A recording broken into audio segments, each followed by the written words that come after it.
కార్తీక పురాణం 4వ అధ్యాయం దీపదాన మహత్యము కార్తీక పూర్ణిమ సోమవార ఫలము. జనకుడు ఇట్లడిగెను, వశిష్ఠ మునీంద్ర, నీ యొక్క వాక్సుదారసము పానము చేయుచున్న నాకు తృప్తి తీరలేదు. కాన తిరిగి కార్తీక వ్రత పుణ్యమును తెలుపుము. ఆ కార్తీక మందు ఏ దానము చేయవలనో, దేనిని గోరి వ్రతము ఆచరించవలనో చెప్పుము.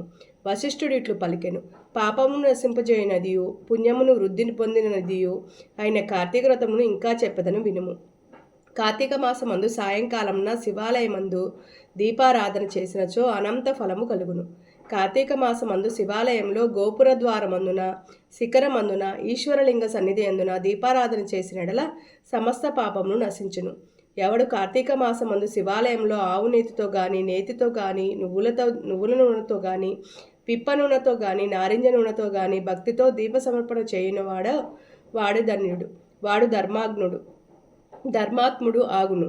పూర్వోక్తములైన నూనెలు సంభవించినచో ఆముదముతోనైనా దీపమును సమర్పించినడల పుణ్యవంతుడగును. కార్తీక మాసమందు శివాలయంలో మోహము చేత గాని బడాయికి గాని భక్తితో గాని దీపమిచ్చువాడు శివప్రియుడగును, సందేహము లేదు. పూర్వకాలమందు పాంచాల దేశమందు కుబేరునితో సమానమైన ఒక రాజు గలడు. సంతానము లేక గోదావరి తీరమందు తపస్సు చేసెను. గోదావరి స్నానార్థమై పైప్పల మహాముని అచ్చటికి వచ్చి చూచి, రాజా, ఎందుకు తపస్సు చేయుచున్నావని అడిగెను. ఆ మాట విని రాజు, మునీశ్వర, నాకు సంతానము లేదుగాన సంతానము కొరకు తపస్సు చేయుచున్నానని చెప్పెను. బ్రాహ్మణుడు రాజుతో ఇట్లు పలికెను, రాజా, భక్తితో బ్రాహ్మణులను శివుని సంతోషపెట్టుము, అట్లైన ఎడల నీకు పుత్ర సంతానం కలుగును. ఇట్లు పైప్పల ముని చెప్పగా ఆ రాజు విని ఆనంద సాగరమగ్ధుడై నమస్కరించి ఇంటికి వెళ్ళి స్నానము చేసి అలంకృతుడై శివప్రీతిగా దీపదానమును చేసెను.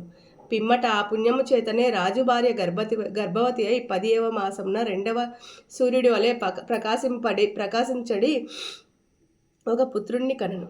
ఆ రాజు విని అధికారం నందును పొంది ఆ కార్తీక మహత్యము సత్యమైనదని, ఈ కార్తీక వ్రతము ధర్మార్థ కామ మోక్షములనిచ్చునని, సమస్త భూతములకు కార్తీక మాసముందు శుభప్రదమని వచించెను.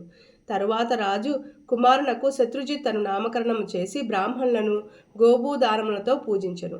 తరువాత బాలుడు క్రమముగా వృద్ధి నొంది యవ్వనవంతుడై సూర్యుడై సుందరుడై వైశ్యాసంగలోలుడై అంతటా తృప్తి లేక పరస్త్రీల యందు ఆసక్తి కలిగి ధనాధికములు ఇచ్చి వారిని లోబరుచుకొని సంభోగించు చెడివాడు.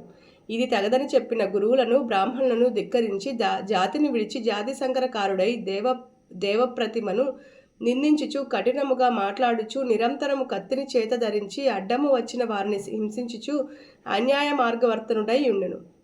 ఇట్లుండగా ఆ గ్రామమందొక బ్రాహ్మణోత్తముని భార్య బహు చక్కనిది, సింహము యొక్క నడుము కలది, పెద్ద కనులు కలది, పెద్దవైన పిరుదులను కుచములను కలది, అరటి స్తంభములు వంటి తొడలు గలది, చిలుకుల వలె సుస్వరమైన వాక్కు కలదిని, మన్మధోద్రేక్తుల గలదై ఉండెను.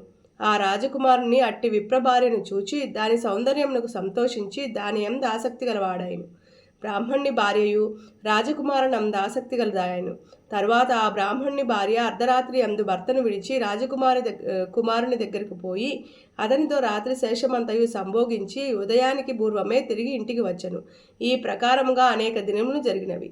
ఆ సంగతి బ్రాహ్మణుడు తెలుసుకుని నిందితమైన నడతగల భార్యను దానిని మరిగిన రాజకుమారుని చంపుటకు గాను కత్తిని చేత ధరించి ఎప్పుడు చంపుటకు వీలు దొరుకునాయని కాలంను ప్రతీక్షించుచుండెను.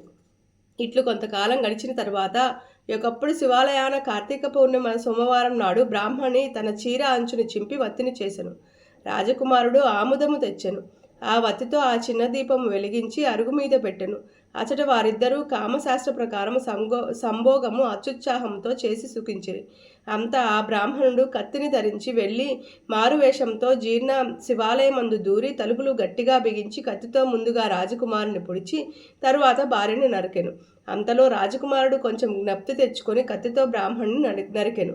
ఇట్లు పరస్పర వ్యాఖ్యముల చేత ఆ జీర్ణ దేవాలయమందు ముగ్గురు మృతి నొందిరి. ఆ దినము కార్తీక పూర్ణిమ సోమవారము. దైవవశం చేత అట్టి పరమేశ్వరునను పర్వమందు ముగ్గురికి శివుని సన్నిధి అందు మరణము కలిగినది. అంతలో పాసహస్తులైన యమకింకరులు వచ్చిరి. అంతలోనే రుద్రుని నేత్రాలతో భయం నిచ్చువారై శివకింకరులు వచ్చిరి. తరువాత శివదూతలు రాజకుమారుని బ్రాహ్మణ భార్యను విమానం మీద నెక్కించిరి. యమదూతలు బ్రాహ్మణ్ణి కాలు పట్టి తీసుకొని పోవ ప్రయత్నించిరి. ఇట్లు తన భార్యకు రాజకుమారునకు కైలాసమును తనకు యమలోకమునను చూచి బ్రాహ్మణుడు శివదూతలారా, నా భార్య జారిని, ఈ రాజకుమారుడు జారుడు గదా, నేను బ్రాహ్మణును సదాచారవంతుడును గదా, ఇట్లుండ నాకు ఈ గతి ఏమి, వారికి ఆ గతి ఏమి అని అడిగిను. శివదూతుడు ఇట్లనియే, బ్రాహ్మణోత్తమ, నీవన్న మాట సత్యమే కాని అందొక విశేషమున్నది చెప్పెదని వినుము. ఈ నీ భార్య పాపాత్మురాలనైన జారినియు అయినప్పటికీ కామమోహము చేత కార్తీక పూర్ణిమ సోమవారం నాడు శివాలయమందు దీపారాధనకు గాన తను చీర చించి వత్తిని చేసి ఇచ్చినదిను దీని పాపములన్నీయు భస్మములైనవి. ఈ రాజకుమారుడు దీపార్థమై ఆముదమును తెచ్చి పాత్రలో నుంచి ఇచ్చినందున క్షీణపాపుడాయను. కాబట్టి కామమోహము చేతనైనను శివాలయమందు దీపదానము చేసినవాడు ధన్యుడు, సర్వయోగులందు అధికుడగును. కనుక దీపార్పణము చేత నీ భార్య రాజకుమారునకు కైలాసమును దీపదానము చేయినందుకు నీకు నరకము సిద్ధించినది. ఇది వరకు నీవెంత శుద్ధముగానునను వారితో సమానము కాలేవు. ధర్మ సూక్ష్మం ఇది అని చెప్పిరి.